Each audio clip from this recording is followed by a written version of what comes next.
Bonjour, chers frères et sœurs. Salut aux amis de l'histoire.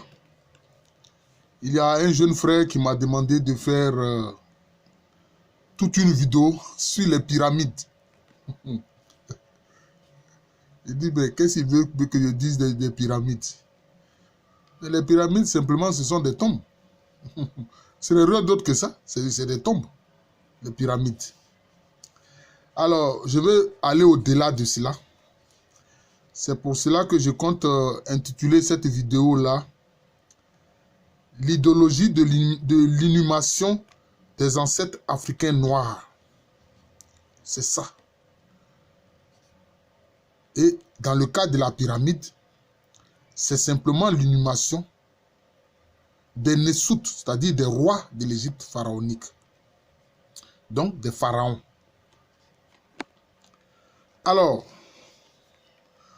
vous savez que en égyptien ancien, la maison se dit père et la pyramide se dit pamer.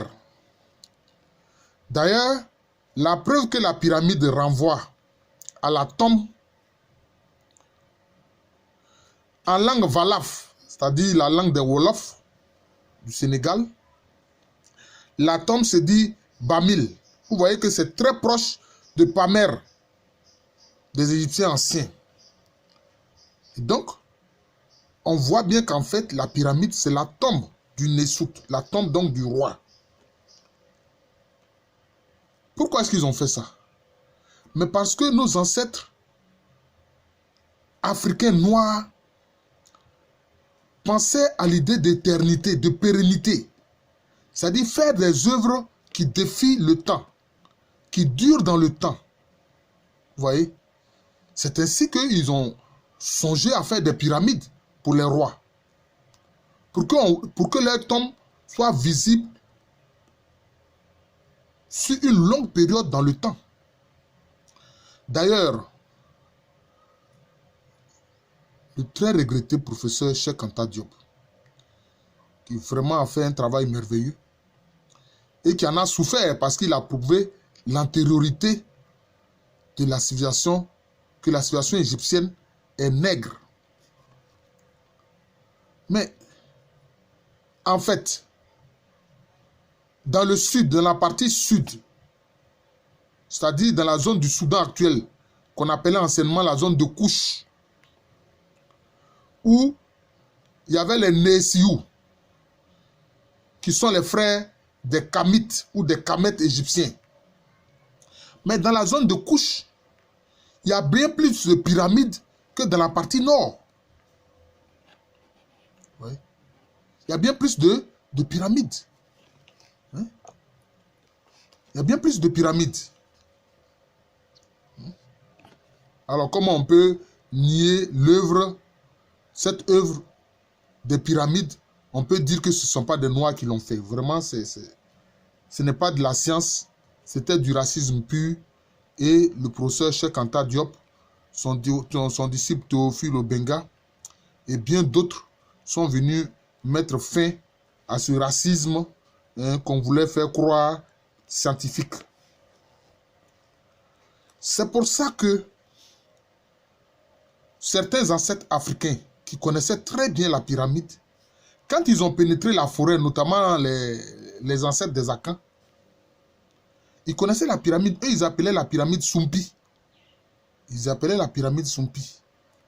Mais comme dans la zone forestière, ils n'ont pas trouvé de rocher, mais les anciens rois du Bono, et même ceux du Gonja, c'est-à-dire le pays Mbaya, comment ils enterraient les rois? Mais ils faisaient des tumulus. Ils faisaient des tumulus, donc ils accumulaient la terre. Et ça formait comme un monticule. C'est ça les tumulus. Et c'est comme ça que les anciens rois du Bono, le Bono qui a été le premier royaume akan, créé au 5e siècle après Jésus-Christ, c'est comme ça qu'ils enterraient leurs rois. C'est le cas d'Ngbaya, notamment, qui est situé dans le Gonja actuel. Eux aussi, c'est comme ça qu'ils enterraient les rois et les reines, en faisant des tumulus. Donc là, c'est des œuvres qui défient le temps. D'ailleurs, on a vu la même chose en Chine. En Chine. Et là encore, quand il a été prouvé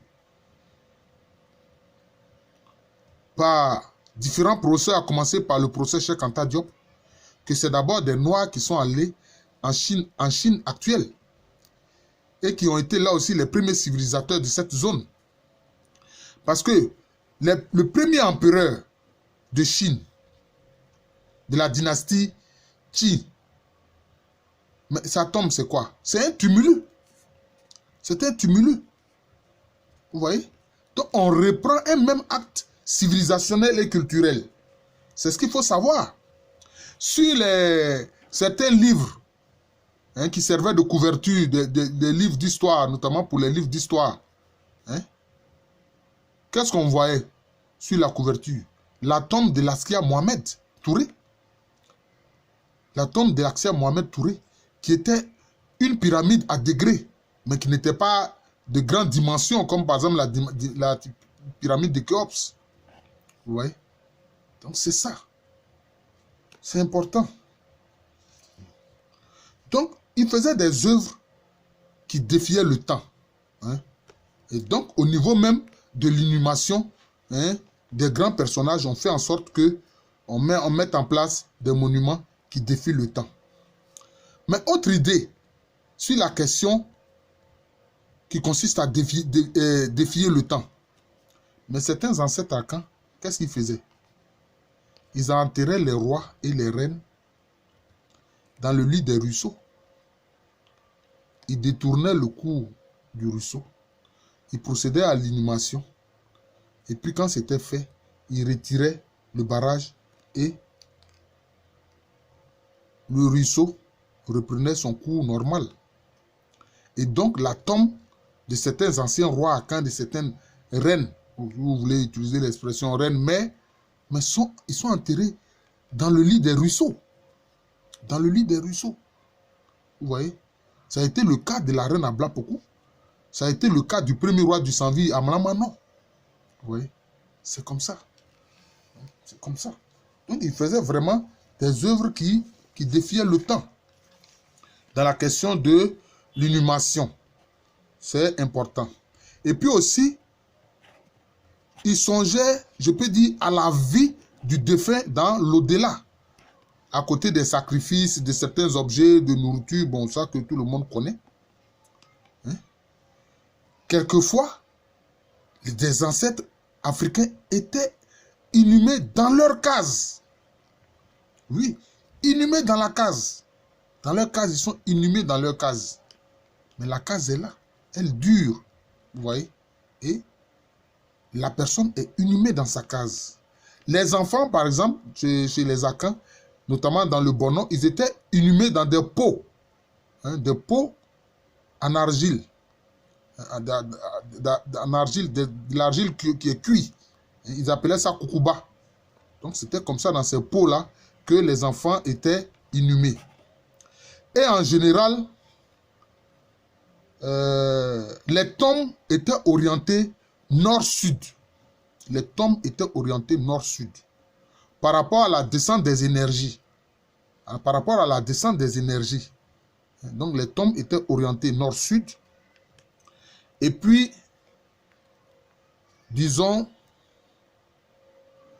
donc on voit que la tête du défunt est orientée vers le nord et les pieds sont orientés vers le sud. C'est comme ça. Voilà, orienté vers le sud. Quand il s'agit d'un homme, donc d'un être humain de sexe masculin, son visage est tourné vers l'est. Quand il s'agit d'un être humain de sexe féminin, une femme, son visage est tourné vers l'ouest. C'est ce qu'on constate en général dans la question de l'inhumation des personnes, notamment dans le monde akan. Dans le monde akan, c'était comme ça. Et puis, au-dessus de la tête du défunt, on mettait une plante, non seulement au-dessus de sa tête, et aussi sous ses pieds. Alors, cette plante-là, c'est une plante qu'on appelle scientifiquement Dracena arborea guineensis. Alors, cette plante est de la famille des agavacées. Et notamment, les Abourés appellent ça acélé. Les Éotilés appellent cela Ewanzan Kpeyan. Et puis les Agnis appellent cela Ebobia. Donc on retrouve cette plante-là dans les tombes. Alors toujours concernant le désir de défier le temps, mais certains ancêtres africains enterraient leurs morts dans le tronc des baobabs. Dans le tronc des baobabs. Or, vous savez que le baobab, mais c'est un arbre qui dure longtemps. Bon, scientifiquement, on l'appelle Ceiba pentadra. C'est comme ça qu'on appelle le... Non, là, je me trompe. Là, il s'agit plutôt du fromager. Il s'agit plutôt du fromager.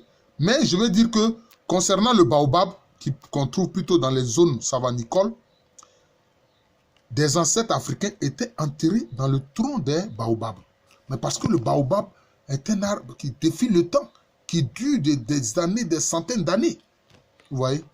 C'est cela. Et puis, aussi, quelquefois, les gens étaient enterrés aussi au pied des fromagers. C'est le fromager qui a pour nom scientifique Ceiba pentadra, que les Agnis appellent Ignan. Donc, là aussi, quelquefois, les gens étaient inhumés au pied du fromager. D'ailleurs, par exemple, chez les Hanor, mais non loin de la cour royale, il y avait toujours un fromager. Toujours un fromager. Donc, on voit que les gens ont l'idée de faire des œuvres concernant les morts, des œuvres qui défient le temps. C'est ça. C'est pour ça que les gens ont conçu la pyramide. Et jusqu'à aujourd'hui, est-ce qu'on ne voit pas les pyramides? Mais ça fait combien de siècles que ces pyramides ont été conçues? Mais c'était ça. Faire des œuvres qui défient le temps. Vous voyez? C'était ça l'idée de nos ancêtres africains. Vous voyez? C'est ça l'idée de nos ancêtres africains. Et le fait qu'ils aient réalisé ces pyramides, bon, ça je n'ai pas besoin. Il faut lire notamment les ouvrages de feu, le professeur Cheikh Anta Diop, notamment Civilisation ou Barbarie. Vous pouvez voir ça, Civilisation ou Barbarie. Il en parle. Donc, pour faire la pyramide, il fallait avoir des connaissances géométriques. Il fallait avoir des connaissances géométriques. Et chaque fois, concernant la pyramide, on faisait une ouverture qui était orientée vers une constellation. Je crois que la constellation d'Orion, qui était important dans, justement, le recueillement des énergies dans la pyramide, qui est en fait une tombe, la tombe du roi, du Nesut, du pharaon. Voilà. Je vous remercie. Je suis le professeur Alou Kwame René, professeur titulaire d'histoire à l'université Félix Houphouët-Boigny. Alors le frère qui m'a demandé de faire cette vidéo sur la pyramide, qu'il sache que simplement la pyramide là, c'est une tombe. C'est la tombe. C'est la tombe du Nesut, c'est la tombe du roi. Voilà. C'est ça. Et on met en place toutes les conditions pour que le roi, le Nesut, vive une vie de félicité dans l'au-delà. Voilà. Pour qu'il soit dans le paradis. Parce que les notions de paradis et d'enfer étaient connues dans l'Égypte antique. Les religions dites abrahamiques, c'est-à-dire le judaïsme, le christianisme et l'islam, ont hérité de cela. Ont hérité de cela. C'est un fait, ils ont hérité de cela. C'était connu déjà en Égypte antique. Les notions d'enfer et de paradis. Voilà. Donc, c'est un peu ça. Donc, la pyramide est faite pour que, vraiment, le Nesut ou le pharaon ait une vie de félicité dans l'au-delà. Et qu'il ne puisse pas être gêné par les forces infernales. Hein? Voilà, c'était ça un peu l'idée. Donc, c'est ça. Faire des œuvres qui défient le temps. C'est très important. C'est ce que nos ancêtres africains noirs ont fait. Et souvent, moi, je suis du Christ, je ne le cache pas. Mais j'aime bien cette expression des frères Kamites qui crient Otep. Hein, Otep, ça me plaît bien, ce terme-là, par rapport à Imhotep, qui était un grand savant de l'Égypte antique. Merci encore. Donc, je suis le professeur Alou Kwame René, professeur titulaire d'histoire à l'université Félix Houphouët-Boigny, une université qui se situe à Abidjan, capitale économique de la Côte d'Ivoire, pays lui-même situé en Afrique de l'Ouest. Merci encore et bonne soirée à tous.